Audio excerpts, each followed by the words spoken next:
alteraciones sistémicas u orgánicas, ¿ya? En cambio, la constipación simplemente está asociada a trastornos funcionales y que nos pueden generar otro tipo de molestias, pero de tipo netamente digestivas. Y en algunas ocasiones, cuando son crónicas, nos pueden repercutir sobre otro tipo de efectos.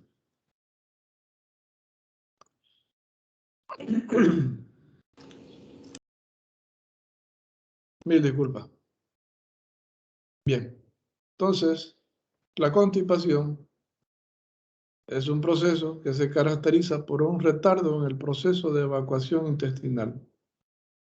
En condiciones normales podemos tardar hasta 2 días sin realizar deposiciones,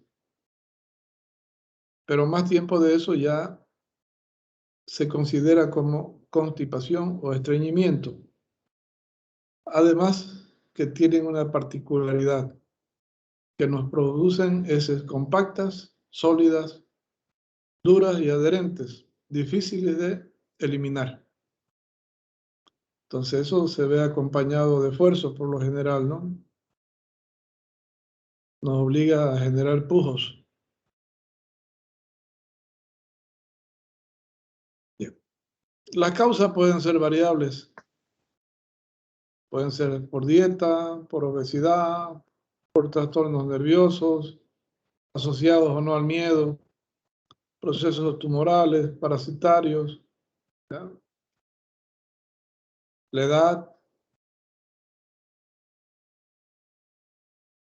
edad, por ejemplo.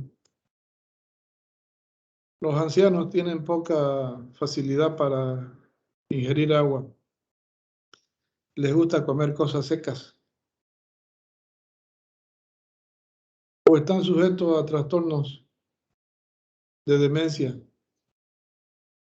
Y eso influye en el funcionamiento de sus órganos o sus sistema nervioso central. Porque al no ingerir agua se va a deshidratar y va a generar mayor absorción. Al generar la ingestión de alimentos sólidos, va a permitir que muchas veces sean alimentos astringentes y que permitan la reabsorción del agua, ¿ya? Y los efectos centrales nerviosos pueden afectar el centro del vago y generar alteraciones en el proceso de excitabilidad intestinal. La dieta, sobre todo aquellas personas que ingieren alimentos sólidos, secos, con poca cantidad de agua, con escasa cantidad de fibras que faciliten el desplazamiento del contenido. Entonces favorecen a que esos alimentos que están secos, con grasas, se adhieran a la pared del intestino, se absorba el agua y genere compactación de las mismas, y eso disminuye el volumen. Y al disminuir el volumen y a estar compactas y adheridas, entonces tienen menor facilidad para desplazarse. Por ejemplo, los que comen mangas. La manga tiene bastante fibra, entonces difícilmente una persona que come manga va a estar constipada o estreñida. Pero si una persona que come plátano verde, esos que comen chipilo todo el tiempo, por ejemplo, van a tener tendencia a generar un proceso de reabsorción osmótica a nivel intestinal y permitir el estreñimiento o la constipación.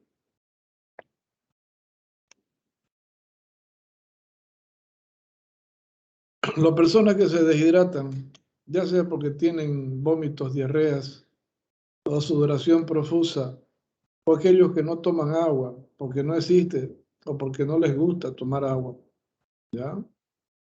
Entonces se deshidratan y al deshidratarse inducen a un aumento en la actividad de la aldosterona que induce a retener líquidos en todos los espacios.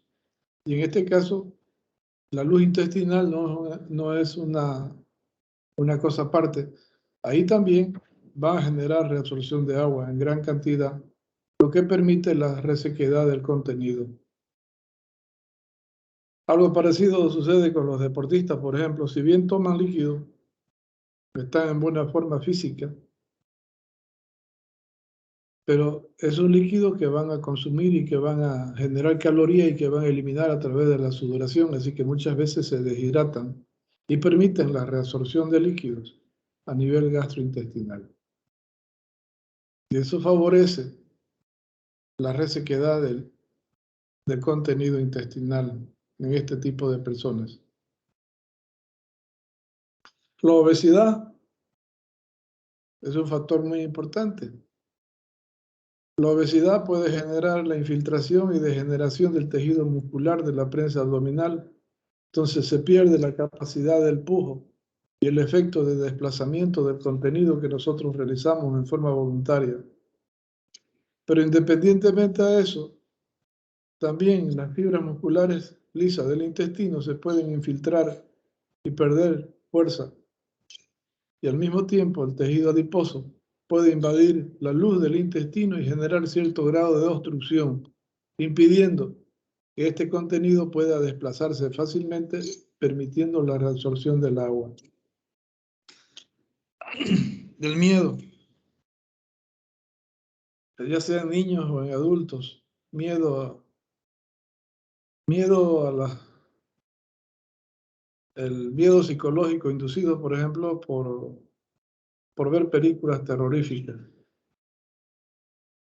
Los niños son bastante fantasiosos y también los adultos muchas veces se ponen a mirar películas de miedo y les da pánico escénico y no quieren moverse de su silla o de su cama. Y si hay el efecto del reflejo de la defecación, lo inhiben y con ello permiten más tiempo del contenido con las velocidades de absorción y favorecer la reabsorción del agua.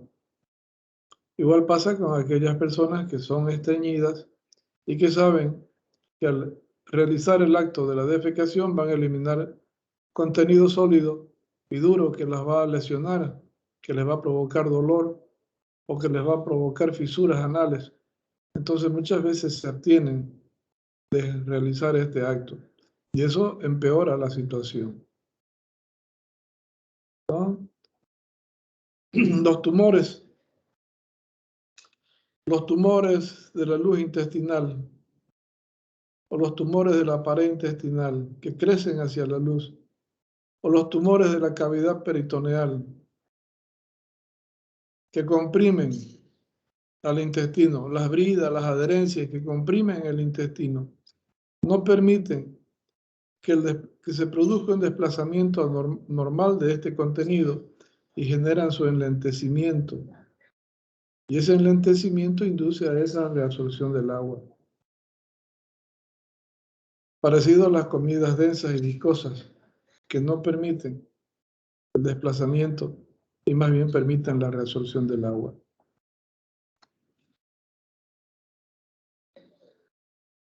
Los parásitos. Los parásitos pueden actuar de algunas maneras. Por ejemplo, algunos parásitos pueden generar la destrucción de los plexos mientéricos y con ello destruyen el elemento que va a ser excitado para generar la actividad peristáltica normal. Y más bien genera un intestino flácido que puede distenderse fácilmente y permite la reabsorción. O los parásitos forman pelotones que no permiten normalmente transitar el contenido.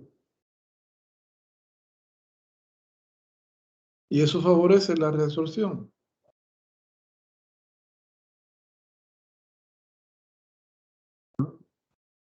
Todos los parásitos inducen a espasmos musculares y en la zona de segmentación del intestino producen retracción y disminución de la luz. Entonces, eso favorece también a que los parásitos vayan y nos produzcan un efecto de constipación, independientemente, como les decía, que pueden producir desnervación en el nivel del plexo mientérico. Pueden haber lesiones centrales o pueden haber lesiones nerviosas del sistema nervioso asociado a traumas, trombosis, embolias, isquemias, tumoraciones, ¿no? Desmielinizaciones, ruptura de fibras aferentes o eferentes y que nos afectan el proceso de conducción a nivel del plexo mientérico por lesión del efecto parasimpático. Fisiopatológicamente existen dos alteraciones que pueden producir la constipación. Uno es la disminución de la secreción intestinal. La otra es el aumento en la capacidad de reabsorción intestinal.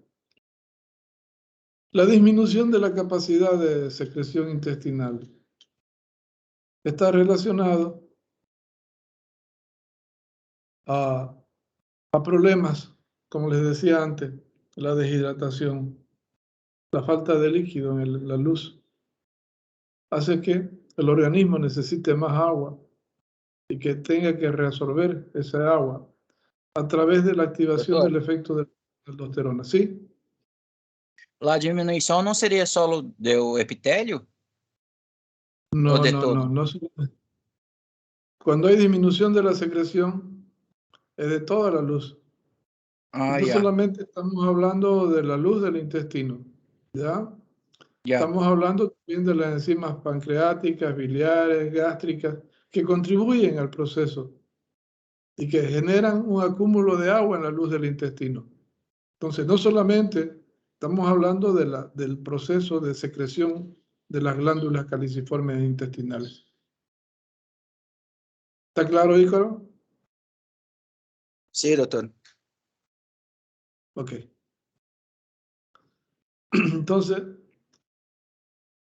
eso influye, ¿ya? El no ingerir agua también hace que el organismo reabsorba lo poco que tiene, ¿no? Hay trastornos donde las glándulas de secreción interna están deformes, grandes, y producen secreciones densas y viscosas que no cumplen con la finalidad de lubricar el contenido. Entonces, más bien favorecen la adherencia y la acción del contenido. Además, que generan un proceso de obstrucción para la misma, por su tamaño, y disminuyen la luz. ¿Ya? Bien. La otra alteración, como les decía, es el exceso de reabsorción de agua a nivel del intestino. Eso está relacionado principalmente a problemas de hipoperistaltismo, ya sea asociado a trastornos metabólicos o endocrinos, asociado a falta de potasio, a exceso de sodio, a efecto de exceso de aldosterona, ¿no? Como también asociado a trastornos metabólicos como el hipotiroidismo, por ejemplo, que genera una disminución de la actividad peristáltica, porque no hay el que estimule la acción de la acetilcolina, ¿ya? Entonces existen varios factores que nos pueden contribuir a este efecto. Las lesiones neurológicas que afecten el efecto parasimpático, entonces también contribuyen a un intestino lento, perezoso.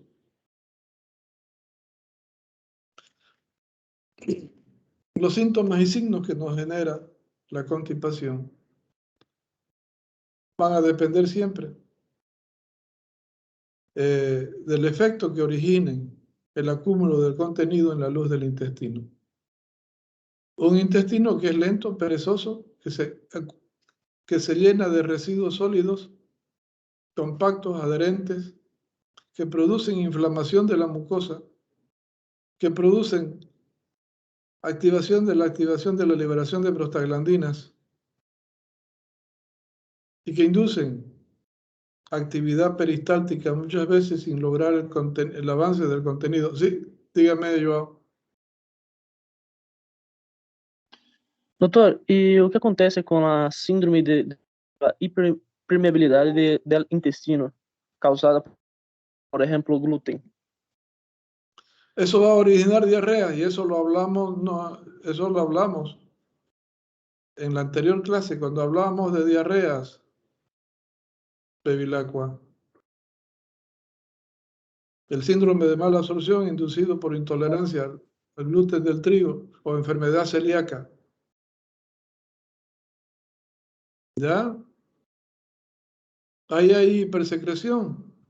Ya. Hay una incapacidad de reabsorber porque hay atrofia de las velocidades de secreción y absorción, sobre todo de la de absorción. Aquí hay mayor capacidad de absorber, no hay atrofia de las velocidades de absorción intestinal. Porque en la anterior estábamos hablando de las velocidades, sobre todo del intestino delgado. No estábamos hablando de las velocidades del intestino grueso. ¿Le dejo clara la respuesta?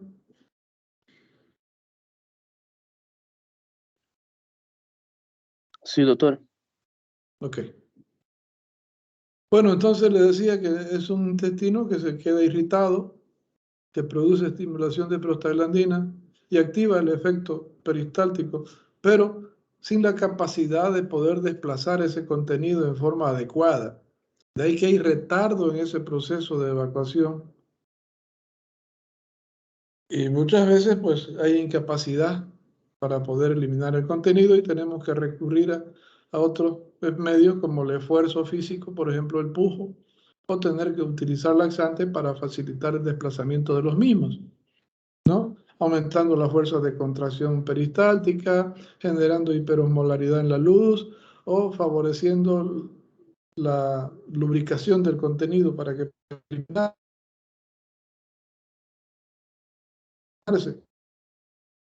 Contenido favorece la difusión de gases y líquidos desde la pared intestinal hacia la luz, asociado a lo que ingresa desde el exterior, y eso provoca la distensión más todavía del intestino. De ahí que los pacientes presentan cólicos muchas veces, ¿no? Dolor de tipo cólico, o andan con esos dolores continuos de querer defecar y no poder hacerlo, porque genera actividad peristáltica mayor, con mayor fuerza de contracción. Pero el contenido no avanza adecuadamente, es lento. No es que se interrumpa, él avanza, pero es lento, cuesta eliminarlo. Y eso induce a que se formen flatulencias, que se produzca dispepsia debido a la sensación de distensión intestinal y que inhibe el hambre, que genera náuseas por retroperistaltismo o vómitos en algunos casos, que genera irritabilidad nerviosa por el dolor y la incapacidad de poder comer lo que uno quiere, anda con hambre y anda con miedo, ¿no? Del dolor que pueda sufrir el efecto de la eliminación del contenido intestinal en un momento dado. Genera litosis, ya sea por producto de la formación del óxido nítrico a nivel de la luz intestinal asociado a la inflamación que se produce o asociado a los olores normales de los alimentos que nosotros ingerimos. Genera la timpanización y la distensión del abdomen, ¿no? Y puede producir pérdida de peso, como les decía, porque el paciente no ingiere normalmente alimentos por miedo o porque se estimula su sistema endocrino y se estimula el efecto de cortisol que induce a lipólisis y proteólisis para proporcionar energía a un organismo que no lo está ingiriendo. Y eso puede inducir a pérdida de peso en los pacientes crónicos. La constipación aguda no nos origina esta pérdida de peso, simplemente nos induce a dolor, constipación, ¿no? La irritabilidad. Pero pasa el efecto y los signos y síntomas también desaparecen juntamente con la evacuación intestinal. El tratamiento generalmente va a depender de la causa que origine la constipación. ¿Ya? La causa que origine la constipación. De ahí que es muy importante la anamnesis de estos pacientes. La anamnesis es fundamental para poder determinar la causa de la constipación. ¿Qué hacen? ¿Qué trabajan? ¿Qué comen? ¿No? Si toman o no toman líquidos, si toman sustancias irritantes o no, si comen cosas secas o no, si comen fibras o no. Entonces es muy importante. En la edad, como les decía, los ancianos tienen mayor frecuencia de constipación, lo mismo que los niños. Los niños pequeños, por ejemplo, la lactancia en base a leche exclusivamente pues predispone a constipación y otros pueden producir intolerancia a la glucosa o a la lactosa, de ahí que andan con dolores abdominales y diarrea tras que toman la leche. Pero eso ya es otro problema, ¿no? Bien. Las mujeres tienen que lavar, cocinar, planchar, atender niños, ir a trabajar y atender al marido. Entonces no tienen tiempo para nada. Algunas, porque otras tienen tiempo hasta de mirar novelas, ¿no? Y bueno, esa múltiple ocupación que determina hacen que inhiban el reflejo de la defecación y que vaya permitiendo que ese contenido se vaya reabsorbiendo y se vaya resecando y que vaya disminuyendo la capacidad de estimulación del reflejo de la defecación. Porque mientras más resecas y más comprimidas sean, menor el estímulo que va a tener el intestino. ¿Alguna pregunta, jóvenes? ¿Le puedo recetar a este paciente sulfato de magnesia, doctor? Dependiendo cuál sea la causa. Porque no va al baño, digamos, doctor. 2 días. Puede, Y ya se va a pero pasar. puede darle, pero tiene que ver cuál es la causa primero. Puede darle, pero tiene que averiguar bien la causa. ¿Ya? Porque los laxantes pueden contribuir a mayor grado de constipación posteriormente.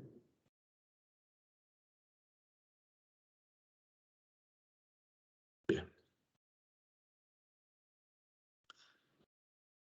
Los pacientes estreñidos pueden tener algunas complicaciones, como por ejemplo la formación de fisuras anales, del esfínter anal externo sobre todo, por laceración en el momento de expulsión del contenido reseco y sólido, o pueden generar hemorroides internas y externas como producto de la adherencia de las heces hacia la pared intestinal que genera vasodilatación inflamatoria local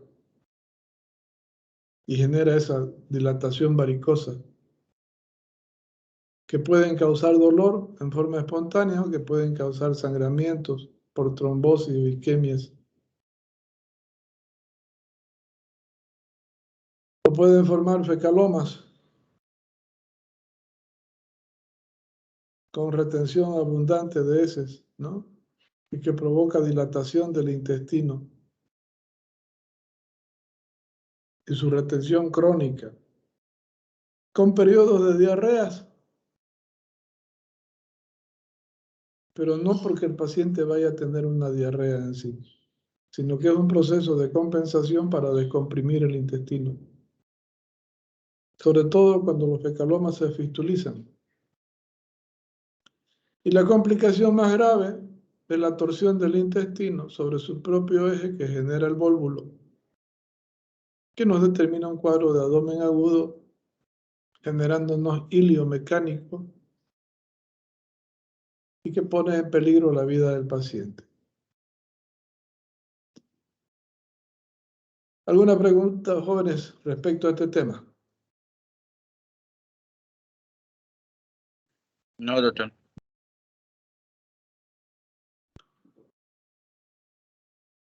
Si no hay preguntas, continuamos con el cuadro de Ilio.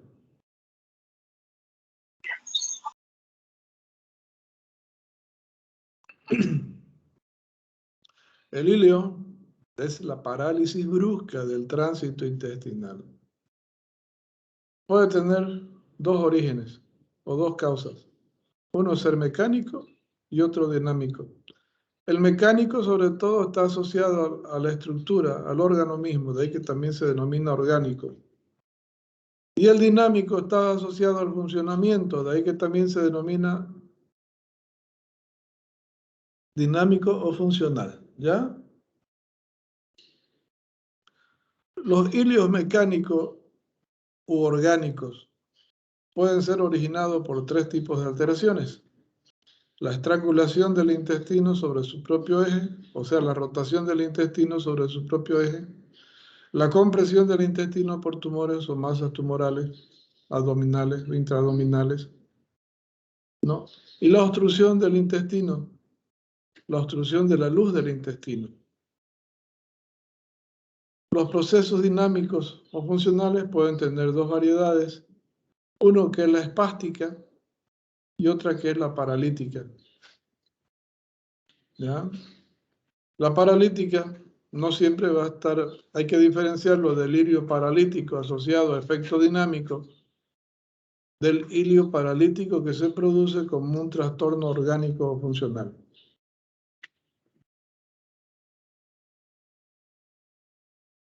Los procesos obstructivos pueden originar ilio o obstrucción brusca de tres maneras. Uno, que la obstrucción sea de tipo intraluminal, que se obstruya la luz en forma brusca. Por ejemplo, cuerpos extraños, semillas que pudieran ingerir, ¿no? Pelotones de Ascaris, soluciones como de bario que se utilizan para tomar radiografías contrastadas y que muchas veces se quedan en la luz intestinal y la obstruyen en forma brusca, ¿ya? Entonces no permiten el pasaje del contenido. Tengan cuidado cuando comen palta o mangas jóvenes, ¿ya? El comer semillas genera mala circulación en la luz intestinal.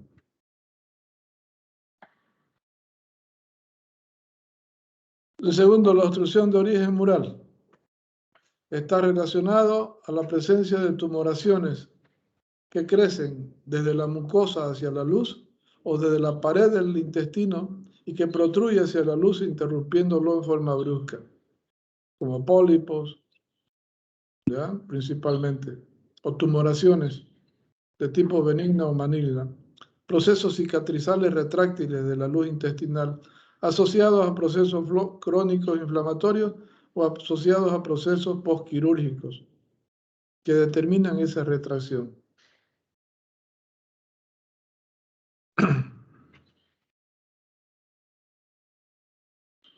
La compresión extrínseca está relacionada a tumores benignos o malignos de la cavidad peritoneal, ya sea de intestino, de píplon, de útero, de ovario, del mismo embarazo. Puede originar compresión del intestino e inducir a un ilio. Ahora bien, hay factores que predisponen a la torsión del intestino sobre su propio eje, o la estrangulación o la contracción, y no permiten que pueda pasar el contenido de un extremo a otro, o de una parte a otra. Estos son la invaginación sobre su propio eje, que significa que el intestino se mete dentro del mismo intestino, entonces genera un proceso de isquemia y necrosis, y con ello genera la parálisis del intestino. ¿Cuándo se produce? Un ejemplo que les voy a dar de una invaginación intestinal para el que no pueda comprender lo que he dicho. Por ejemplo, cuando ustedes se sacan una media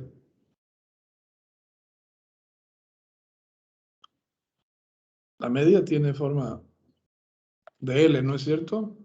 Pero muchas veces ustedes se la sacan y la media queda dentro de la misma media.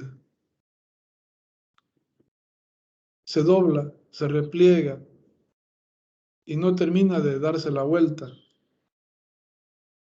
Entonces, cuando se queda en ese estado intermedio es cuando se genera un proceso de invaginación. Algo parecido sucede acá, ¿ya?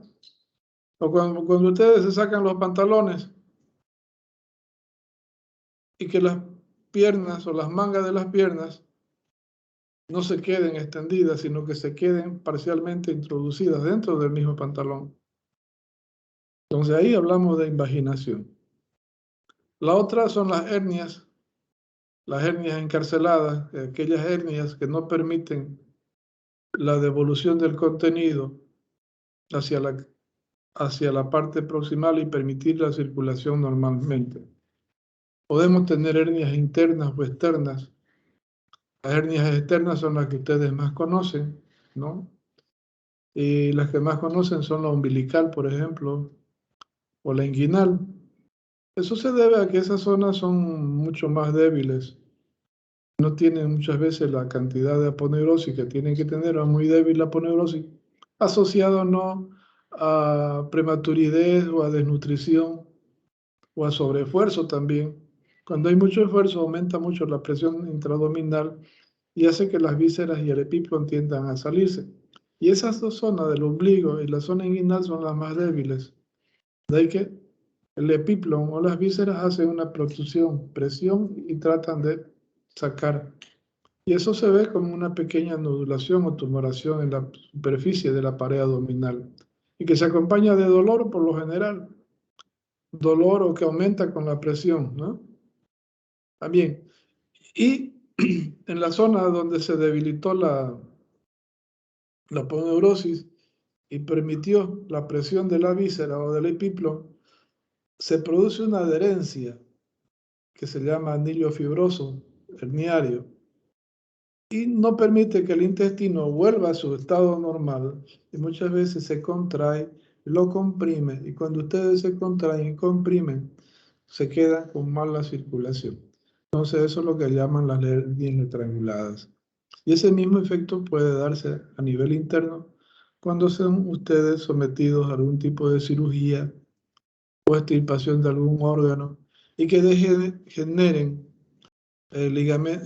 suspensión de ligamentos o fijación de tejidos, pero que dejen una puerta abierta o una zona débil donde el intestino o el epíplon pueden penetrar, quedarse y no volver a salir. La otra es la torsión del intestino sobre su propio eje, que se llama vólvulo, ¿no? Y que son más frecuentes en el intestino delgado, el ciego y la región sigmoidea. Entonces, al torcerse el intestino sobre su propio eje, como cuando ustedes retuercen una toalla, y eso genera isquemia y necrosis en forma brusca. El hilio dinámico, que les decía puede ser de tipo espástico o de tipo paralítico, puede estar asociado a trastornos electrolíticos, nerviosos, hormonales, o problemas de desmielinización o trastornos de mala neuroconducción central, que afecta la percepción del estímulo y la retroalimentación. Entonces, de un momento a otro se paraliza el área motora del cerebro y no hay el efecto que ordene al intestino seguir contrayéndose para favorecer su desplazamiento, ¿no? Eso pasa, por ejemplo, en las porfirias, cuando existen trastornos como hiperbilirrubinemia de tipo indirecta, ¿no? Y esas porfirinas que se producen son neurotóxicas, ¿no? O la sífilis, que produce un efecto de desmielinización tanto de fibras aferentes como eferentes, y no hay el estímulo que llegue hasta el encéfalo. O se produce desmielinización también central, Y ese efecto induce a mala o que no exista respuesta motora, ¿no? El dolor brusco e intenso genera afectación del centro del vago y bloqueo del efecto simpático y parasimpático, de ahí que se produce una relajación total. Entonces no hay onda peristáltica, ¿no? Las hipercalcemias inducen un aumento del potencial de membrana con polarización y despolarización demasiado frecuentes, más rápidas que la fibrilación, como un flúter, un aleteo. Entonces producen tal velocidad de contracción que no tienen fuerza para generar un movimiento efectivo y simplemente generan movimientos de segmentación. Lo mismo pasa con el efecto del estrés. Bloquea la acción parasimpática y no hay actividad peristáltica. De ahí que el intestino o genera contracción de las ondas de segmentación, de ahí que el intestino se va contrayendo y simplemente se mueve en sentido horizontal, no en vertical. Y eso hace que se acumulen gases, que existan dolores de tipo cólico, que exista dispepsia, pero no hay deposiciones, de ahí que se habla de cólicos secos. Y esos son frecuentes durante la época de examen, que ustedes muchas veces lo pueden tener. Hay dos los efectos, ¿no? Uno, lo que pueden tener diarreas, donde se libera el parasimpático y empiezan a generar ese tránsito rápido, con mal tiempo de contacto y mala absorción, ¿no? O el otro, que es el que no produce tránsito intestinal, solamente produce la segmentación y de ahí que genera la distensión abdominal, las náuseas y los vómitos y los dolores de cabeza. Y tampoco los permite concentrarse, ¿no? Pero eso son cosas que van a pasar espontáneamente muchas veces. También pueden ser asociados a trastornos del potasio, ya sea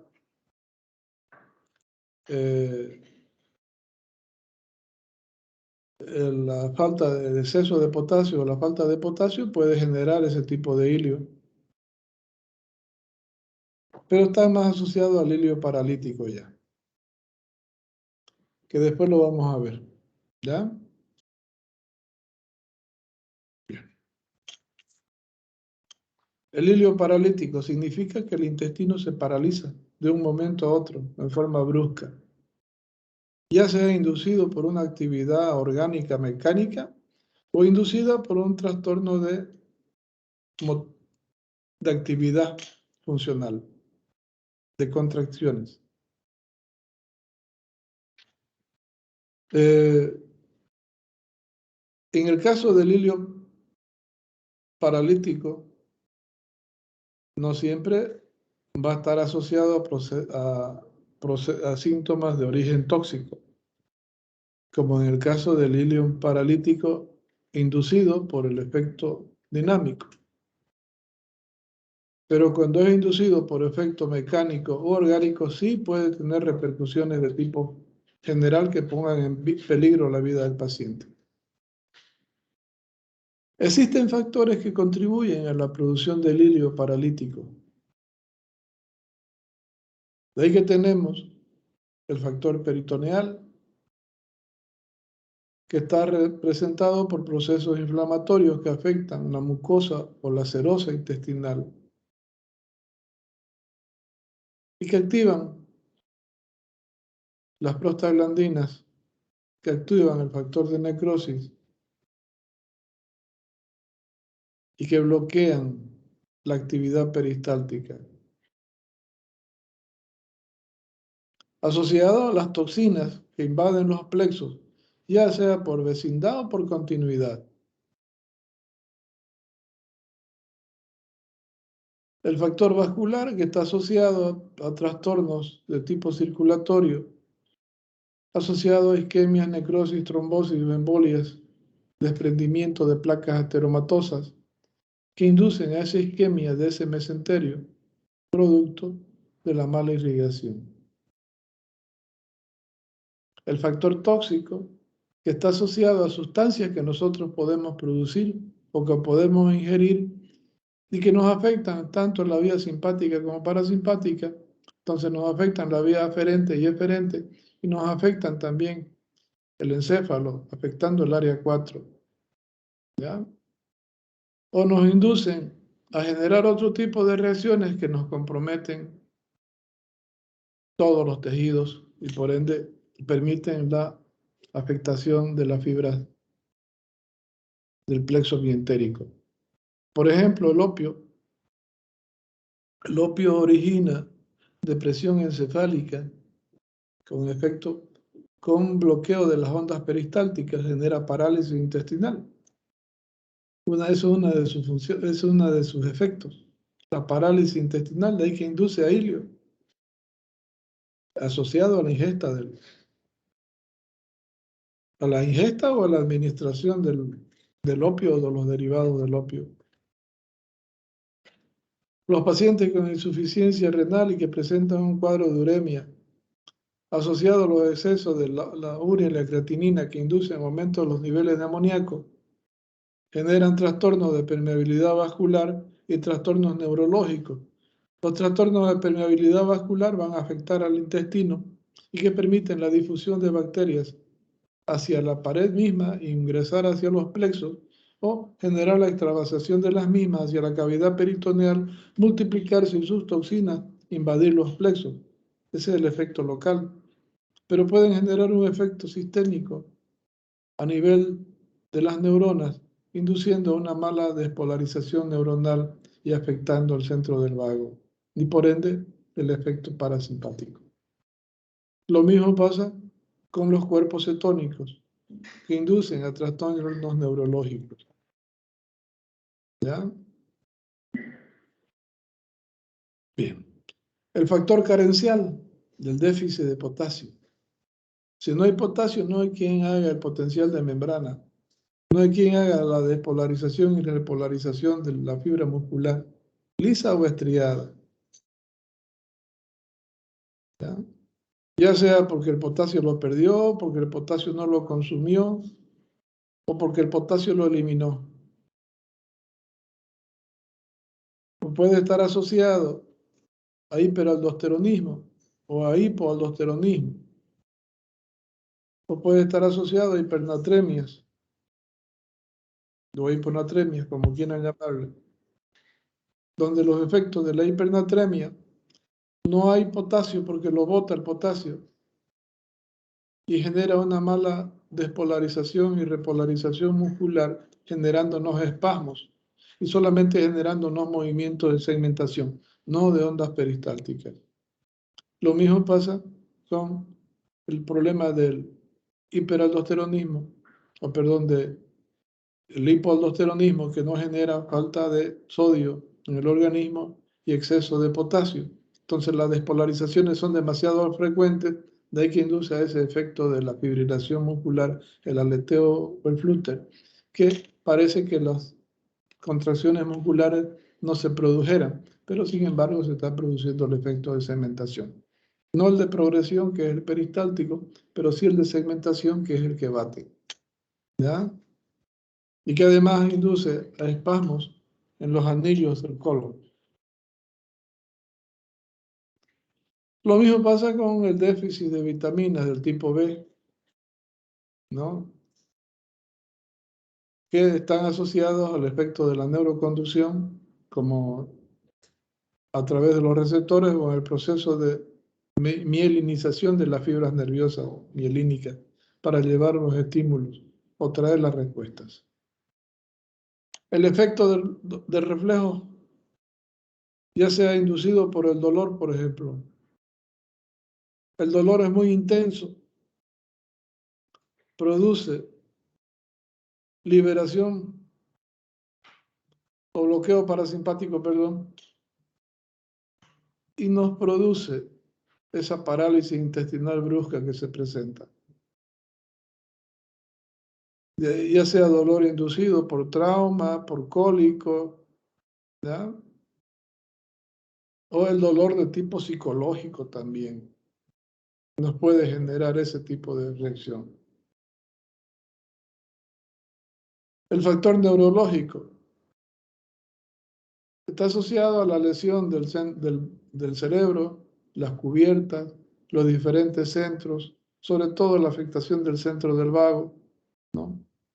La afección de las vías aferentes o las vías eferentes, la lesión de la médula o la afección de las fibras parasimpáticas que emergen de la zona lumbosacras, ¿ya? Bien. ¿Alguna pregunta, jóvenes, hasta ahí? Doctor, Dígame. no entendí la diferencia de un proceso de segmentación y peritautismo, la diferencia de los dos. El intestino tiene dos tipos de movimientos. Uno progresivo, que es el efecto peristáltico, y otro de batimiento, ese es el de segmentación. Indistintamente que el colon tiene sus anillos y que muchas veces se comprimen, que se contraen y no permiten el desplazamiento normal del contenido. ¿Ya? Doutor, la dolor Sí. seria em la região abdominal ou região sacra? No, el dolor es abdominal.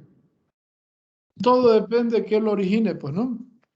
Puede ser epigástrico, puede ser medio, puede ser bajo, todo depende de la zona de afección. Já. ¿Ya? ¿Me comprendió, Hadasha? Sí, doctor, entendí. Gracias. ¿Alguna otra pregunta, jóvenes?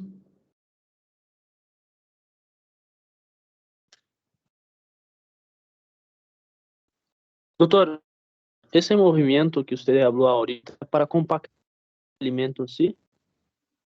¿Cómo? O sea, No- el colon tiene unos anillos que van a contrair, enquanto o peristaltismo vai compactar. Aí depois de compactar o alimento, esse anillo vai a relaxar para o alimento passar mais compacto. ¿Así? ¿Sí? Ustedes han visto el colon que tiene sus anillos, Sí, ¿no es cierto? Y en esos anillos le permiten ir regulando el pasaje del contenido. Pero esa contracción peristáltica no solamente se da en la parte distal, sino también en la parte proximal. Entonces hay el efecto peristáltico, que es el que produce el movimiento progresivo de los alimentos o de los residuos que quedaran después del proceso de absorción, que son los elementos que se van a eliminar, ¿no es cierto? Pero también el intestino tiene movimientos horizontales, no verticales, ¿ya? Tiene movimientos de mezcla, no de progresión. Y esos movimientos de mezcla se llaman de segmentación, que es distinto, por ejemplo, a las contracciones de los anillos colónicos. ¿Lo han entendido?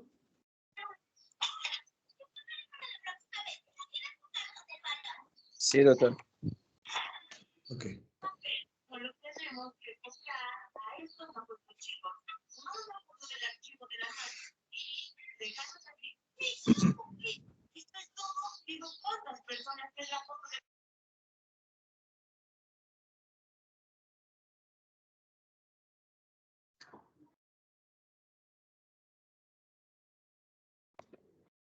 Hay personas que me deben trabajo de práctica, entre ellos Cairo es una.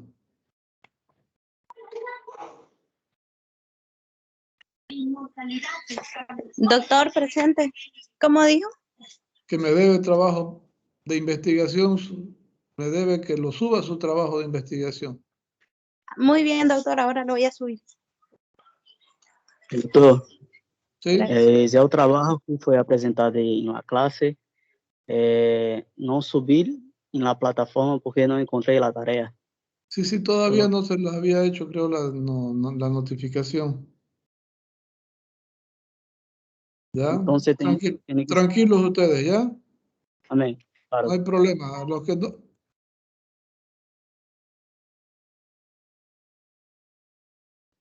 Hay algunos que no le he hecho la notificación todavía, entonces no se preocupen por ello.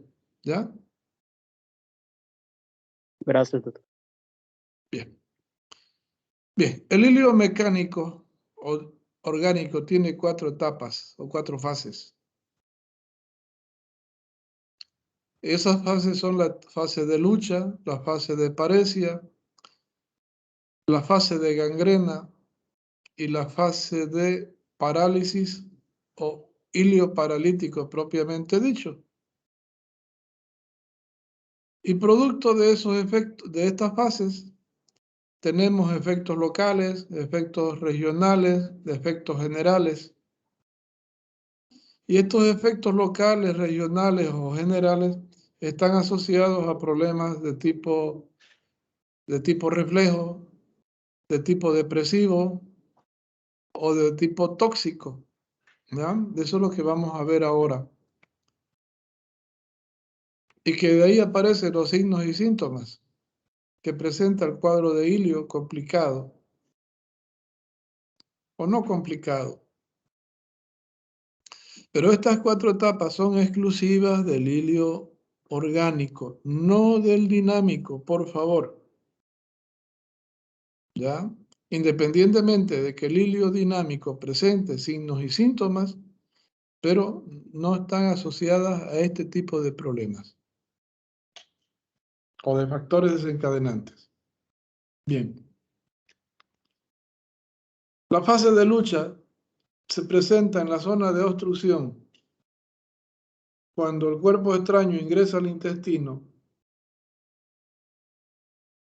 y no puede proseguir, cuando la tumoración obstruye la luz del intestino y no permite que el contenido siga. Entonces, ahí hay una puerta que se cierra y el contenido intenta pasar y el intestino responde aumentando su fuerza de contracción y su velocidad de contracción, intentando que esta puerta se abra por la fuerza. Pero no se consigue. Y lo único que se consigue es que al aumentar la fuerza de contracción, aumenta la intensidad de estas contracciones y asociado a esa fuerza de intensidad genera atracción vascular que produce cierta isquemia y produce estimulación de la liberación de prostaglandinas y provoca dolor. Dolor agudo de tipo cólico, ¿ya? Que es la principal manifestación, precedida o seguidas de náuseas y vómitos debido a que la onda peristáltica o las ondas peristálticas van y chocan contra la obstrucción y se reflejan. Y ese contenido busca por dónde salir. Son ondas peristálticas que al irse aumentando de intensidad y de frecuencia van generando retención de contenido en la parte proximal del intestino, generando su dilatación, generando difusión de gases y líquidos, de que origina su timpanización y la distensión abdominal, inhibe el hambre por ocupación de espacio, genera dispepsia con sensación de llenura, facilita la formación de gases como borborismos que se escuchan a distancia o ruidos que se escuchan a distancia, ¿no? Favorece la producción de eruptos o flatulencias. Puede generar palidez, sudoración fría, elevación de la presión diastólica, producto del efecto de estimulación simpático, cuando el dolor no es demasiado intenso. Cuando el dolor es demasiado intenso, automáticamente se instaura el efecto parasimpático que produce asistolia, hipoventilación, relajación vascular y colapso vascular como cuadro de shock. ¿Ya? Bien.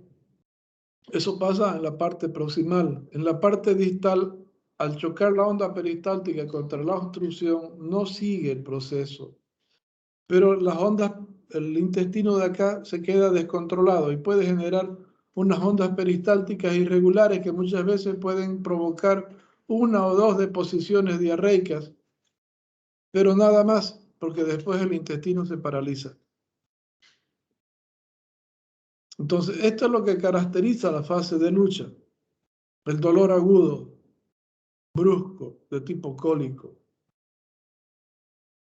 por encima de la obstrucción, dependiendo de la zona que se vaya a instaurar la obstrucción, o la torsión, o la compresión, o la torsión, o la invaginación, ¿ya? En segundo lugar, se produce una fase de paresia. ¿Qué significa eso? Que las ondas peristálticas disminuyen en su intensidad y su frecuencia y permiten el acúmulo de secreciones, gases y líquidos en la luz del intestino y residuos alimentarios y hace que el intestino se distienda bastante.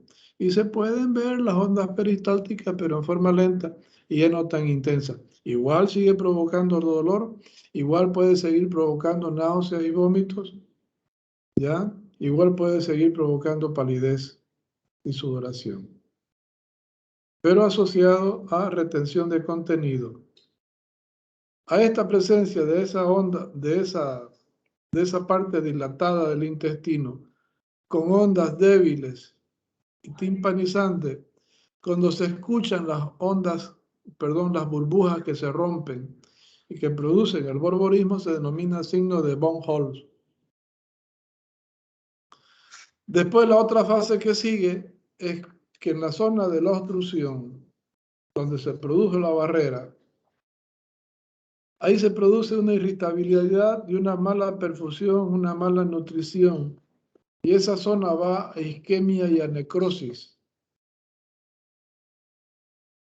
Y esa isquemia y necrosis permite que las toxinas ingresen a la pared misma del intestino, invadan los plexos y los bloqueen. O que esa pared intestinal, producto de la isquemia y la necrosis, se perfore, o que las toxinas pasen hacia la cavidad peritoneal donde se multiplican. Y las toxinas igualmente van a afectar los plexos. Por eso es que se habla de fase de gangrena, porque la pared se desgrega, se necrosa, ¿no? Y provocan la cuarta etapa, que es la etapa o fase de parálisis difusa o ilioparalítico, donde todo el intestino se paraliza.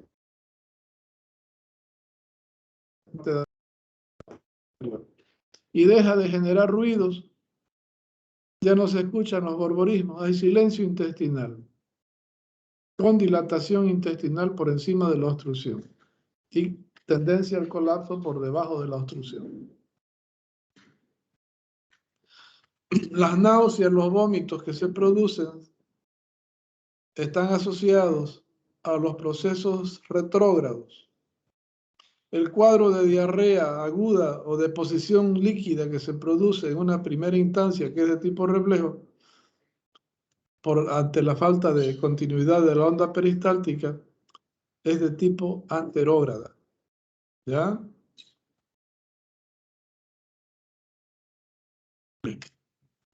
Los efectos locales y regionales están asociados a la dilatación del intestino por encima de la obstrucción, el éxtasis circulatoria, la mayor presión hidrostática en esas paredes vasculares, la extravasación de líquido, ya sea hacia cavidad peritoneal o cavidad de la luz del intestino, ¿no?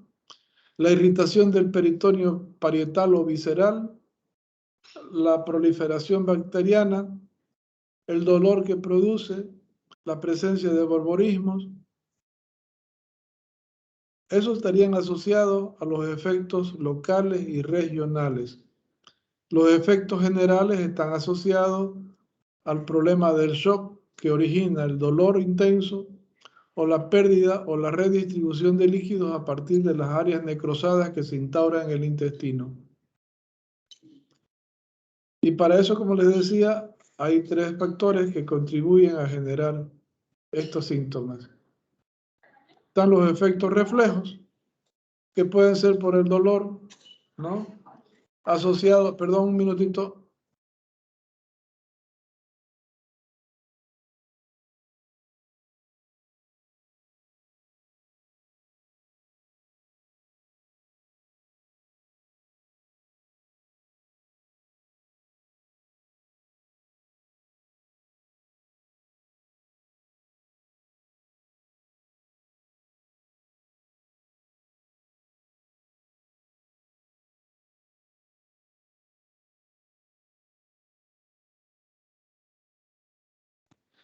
Bien, sigamos, jóvenes. Entonces, el efecto reflejo por el dolor, por ejemplo, ¿no? Es uno de los principales efectos que nos inducen a presentar palidez, enfriamiento, sudoración fría, taquicardia, hiperventilación, que no solamente nos llevan a generar efectos depresivos como la pérdida de agua, la pérdida de electrolitos, la pérdida de la reserva alcalina a través de los vómitos, las diarreas, en algunos casos, en el caso de las diarreas, por ejemplo, pero en este caso de por vómitos, ¿no? Y que nos hacen perder bicarbonato y que nos inducen acidosis metabólica o el hiperefecto de la hiperventilación que nos induce a generar un efecto de alcalosis respiratoria, generándonos efecto parasimpático y bloqueando el centro del vago. O el efecto depresivo también va a estar contribuido por los efectos de la urea y la creatinina, ¿ya? O la acción de las enzimas proteolíticas que se producen o que se liberan, perdón, hacia la luz del intestino generando daños, permitiendo la permeabilización del intestino y las paredes vasculares, producto de la proteólisis que se genera inducido por la actividad de las diferentes enzimas pancreáticas y que activan la formación de tripsina, o la liberación de calicreína que genera permeabilidad vascular exagerada y que permite la pérdida o redistribución de líquidos y la pérdida o redistribución de proteínas, de que nos puede inducir a un efecto de hipoproteinemia, a un efecto de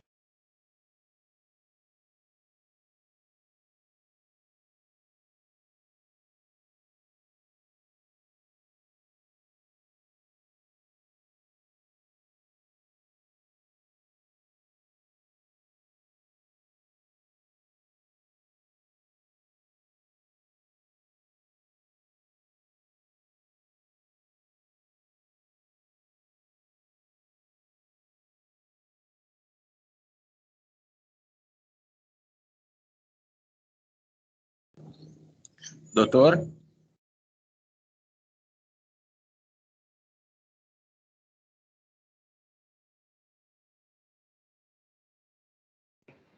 Doctor, no se escucha el audio.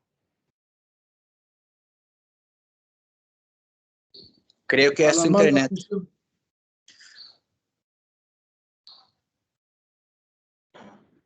¿Me decía algo? No se escucha, doctor. Nada, nada. Ah, ahora sí, ahora sí. Van a disculpar.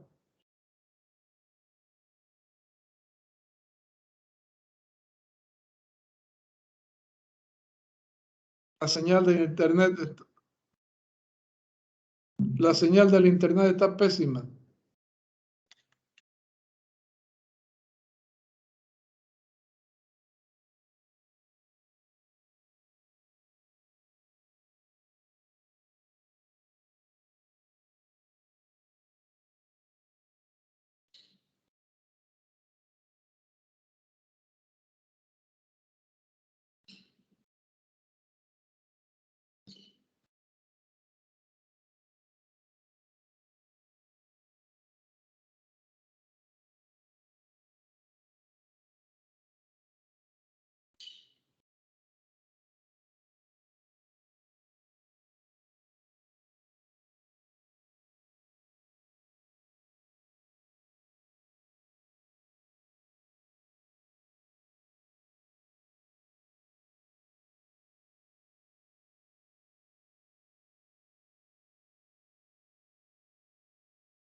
¿Me escuchan?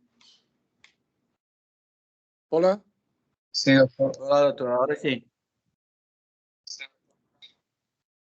¿Me están escuchando? Sí, doctor. Sí, doctor. Ya van a disculpar.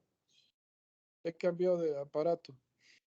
Se ha cortado mi internet, entonces ya me perjudicó. Menos mal que estamos terminando. Ya me había pasado antes, en la anterior clase, pero justo estábamos por empezar, pero se solucionó el problema. Pero ahorita no hay señal. Tenemos ahorita un problema que el producto de la apertura de la feria, pues hay mucha saturación de llamadas y todo, ¿no? De uso de internet. Entonces, mil disculpas, por favor. Pero sigo sin señal. Les decía que los efectos depresivos están asociados a la pérdida de sodio, de líquido, de plasma, de proteínas sobre todo, ¿ya? Que son los que nos llevan a la hipotensión, la tendencia al colapso, la tendencia al shock, al enfriamiento, a la disminución de la actividad metabólica, ¿ya? Los efectos tóxicos están asociados a sustancias que nosotros podemos producir o que nosotros vamos a generar producto de los daños de los distintos órganos o tejidos o sistemas, ¿no? Como el riñón, por ejemplo, que no depura la urea y la creatinina, o el daño del páncreas, que afecta la producción de enzimas proteolíticas y activa la tripsina, que es una sustancia proteolítica que daña no solamente al intestino, sino todos los tejidos, ¿no? O el daño del hígado, que afecta el proceso de degradación y depuración hepática, generando unos niveles de amonio y de amoníaco demasiado elevados, o que no degrada la bilirrubina, entonces más bien favorece la hemólisis. Y todas esas sustancias a nosotros nos generan daño, como ahí está la irritabilidad neurológica, la pérdida de conciencia, las alucinaciones, los delirios, la presencia de shock, ¿ya? Doctor, no aparece la diapositiva. ¿Ah? La diapositiva no aparece. Es que ya se cortaron, pero ustedes las van a encontrar después, ustedes lo tienen, el trabajo. ¿Ya? Ya, doctor. Ustedes lo tienen. Lo van a encontrar en el SharePoint. Está todo el tema, está ahí. De eso se lo han estado viendo semana a semana. Hace 3 semanas que tenemos la misma. Solamente que cambio las diapositivas.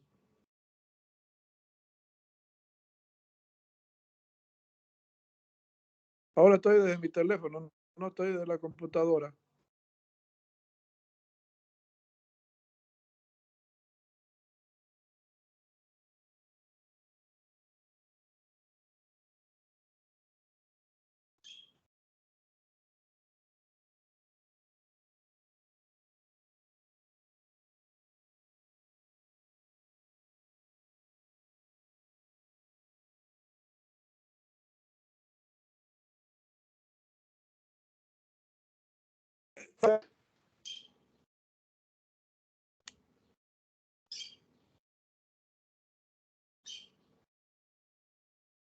¿Alguna pregunta, jóvenes? No, doctor. Ya van a disculpar, hay muchas interrupciones de internet.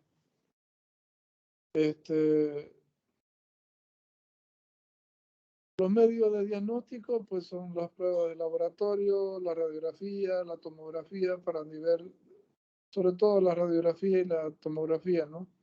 Y tomando en cuenta el antecedente clínico del paciente, la magnitud de la manifestación o los antecedentes de problemas parecidos que yo hubiera tenido, la época del año, la actividad que realice, ¿no? No será lo mismo un paciente que viene del campo y que empiece y que esté con ese dolor intenso, con la distensión abdominal, un estudiante que venga con dolores abdominales de tipo cólico simplemente y que no le repercuta su estado general, ¿no? Entonces ya ustedes pueden ir haciendo una diferencia si es un síndrome, un hilio de tipo orgánico o de tipo dinámico. Entonces el interrogatorio, el examen físico del paciente es muy importante también, ¿no? Y sobre todo la imagen radiológica o tomográfica, donde se pueden ver niveles hidroaéreos y las áreas de colapso y dilatación del intestino. El tratamiento puede ir simplemente desde una simple sedación, a reponer potasio, a eliminar sodio, ¿no? A nivelar los niveles de calcio para evitar esa hiperpotencialidad de la membrana celular, que son tratamientos clínicos, sobre todo para hilio de tipo dinámico o funcional, o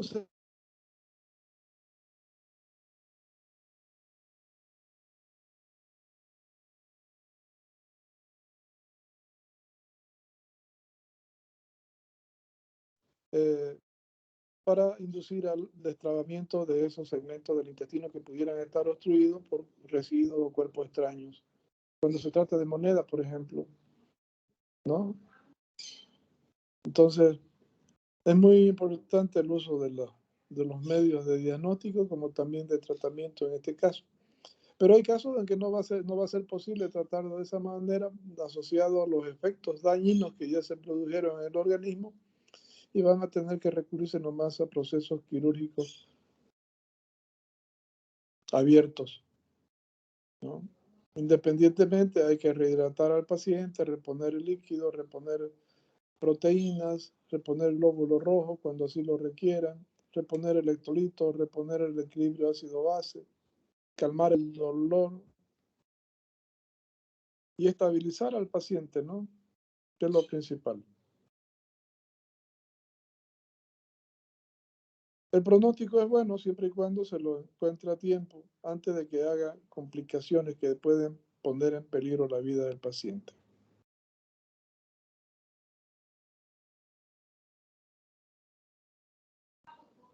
Bien, jóvenes. La próxima semana vamos a ver pancreatitis.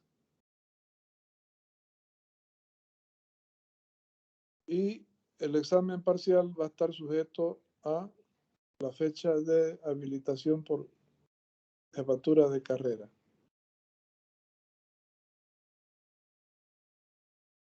El próximo sábado no es feriado, entonces tenemos clases normalmente. Así, les hago este acuerdo para que se recuerden y no se olviden que tenemos clases. Porque hay muchas personas que están teóricamente asistiendo a clases, pero no están en clase. Van y le encienden su computadora y hacen cualquier cosa. Y a clases prácticas no me están asistiendo.